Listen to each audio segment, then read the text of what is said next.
Meus alunos do sexto ano, vamos começar mais uma aula, hoje a aula de número 20, né? E nós vamos estar falando, no módulo 3, no terceiro capítulo, vamos estar falando sobre a arte grega. E dentro de arte grega a gente vai estar focalizando o período clássico e o período helenístico. Nossa aula está baseada nas páginas 130 até 136, e nas quais a gente vai ver, né, o que foi o período clássico, o que foi o período helenístico, e vamos estar concluindo com os exercícios relativos a essa parte do nosso módulo. É importante vocês saberem, né, que o período clássico foi o período da arte grega que está compreendido a produção de 480 anos antes de Cristo até aproximadamente 323 anos antes de Cristo. Os gregos, tá? Eles não se interessavam muito em fazer retrato, não. Eles gostavam de representar o movimento do corpo humano, tá? E um exemplo disso é o Discóbulo, né? Que é um atleta arremessador de disco. E é importante vocês saberem também que a peça original do Discóbulo, ela não chegou até nós, tá? E então, o trabalho, tá, de retratação das partes do corpo humano, eles gostavam de fazer isso, mas de uma forma bastante real. E para isso, né, eles colocavam movimentos racionais e controlados, no caso, pelo pensamento grego.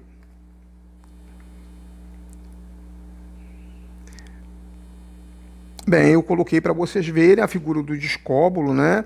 Com certeza se trata de um atleta, era muito comum na arte grega, o atleta que era vencedor, que era campeão de uma determinada modalidade olímpica, ele, na qualidade de campeão, ele tinha direito de ter, como prêmio pelo reconhecimento dos seus feitos, a ter uma estátua de si, né? Bem, toda escultura grega, tá, ela tinha uma função educativa, ela estava ali para ensinar alguma coisa para as pessoas, tá? E a importância que isso tinha, tá? E tinha uma importância muito grande para a vida do cidadão grego. As construções, elas, por sua vez, também elas seguiam regras de proporção. Um exemplo é a construção arquitetônica do período clássico, que, com os cânones da proporção, né, que é o Partenon, que é dedicado a deusa Atena, teve a sua construção iniciada em 447 anos de Cristo.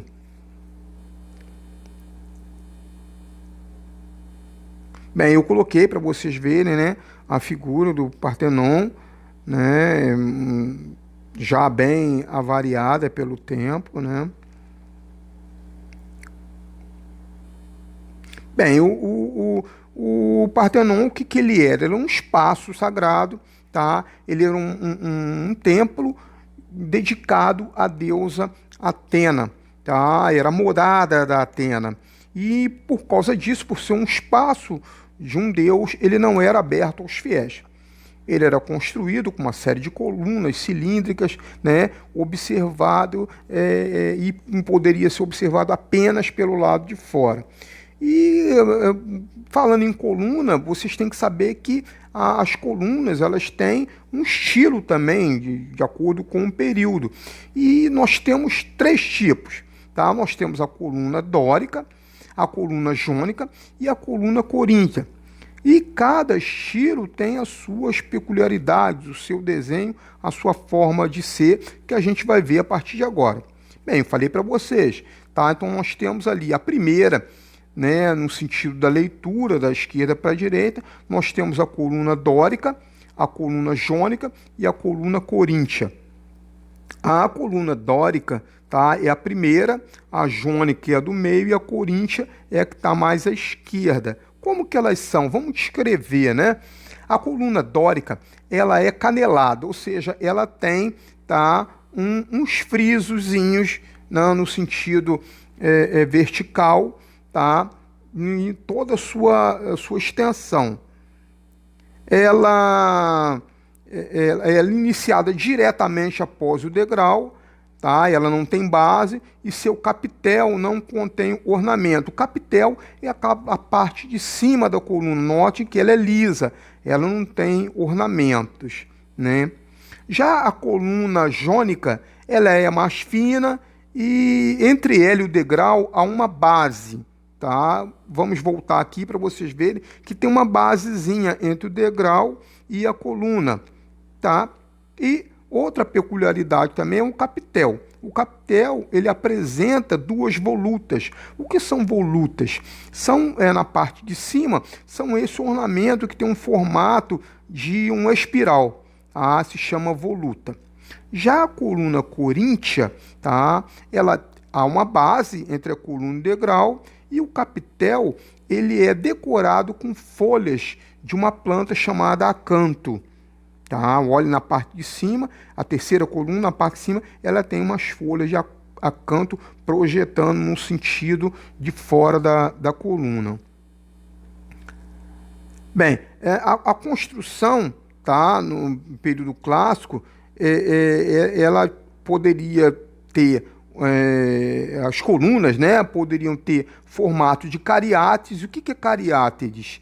Estátuas de formas femininas, e que faziam papel de coluna no templo, tá? Então, vou colocar para vocês verem aqui o que é uma cariátide. Essas colunas, né? Elas fazem parte do templo de Erecton, tá? E ela é dedicada à deusa Atena e ao deus Poseidon, tá? E nós temos também a estátua, coluna, né, com a representação da figura masculina.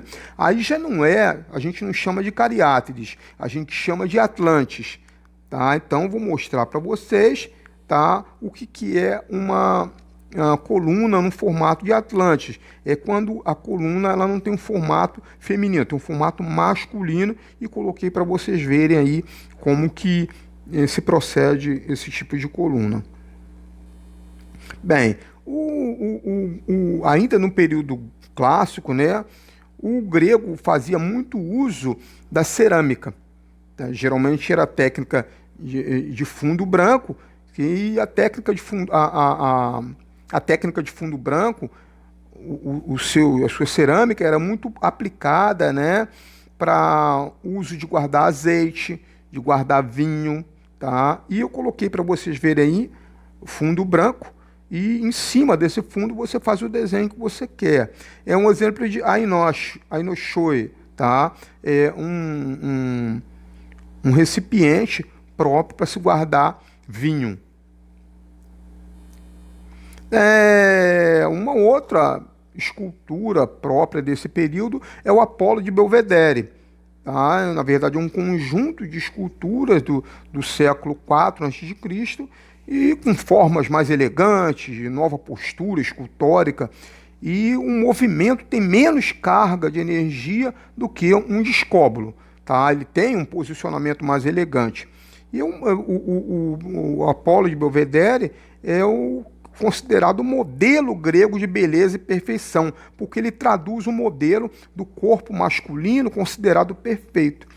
E eu coloquei para vocês verem o que é o Apolo de Belvedere. Tá aí, né? E essa figura é que o grego, né, considera como o homem com corpo perfeito. Bem, já o período helenístico, ele é iniciado com a vitória do rei da Macedônia, Alexandre o Grande, que também é conhecido como Alexandre Magno. Durante esse processo de conquista, né, é importante que vocês saibam que eles distribuíram muitas cidades gregas, mas preservaram Atenas. Tá? Por quê? Porque Atenas é considerado o berço da civilização da humanidade. Então, após a morte do rei da Grécia, né, a Grécia foi governada por seus generais e depois pelos romanos. Então surgem os primeiros retratos, né? E nós temos aí o retrato, né?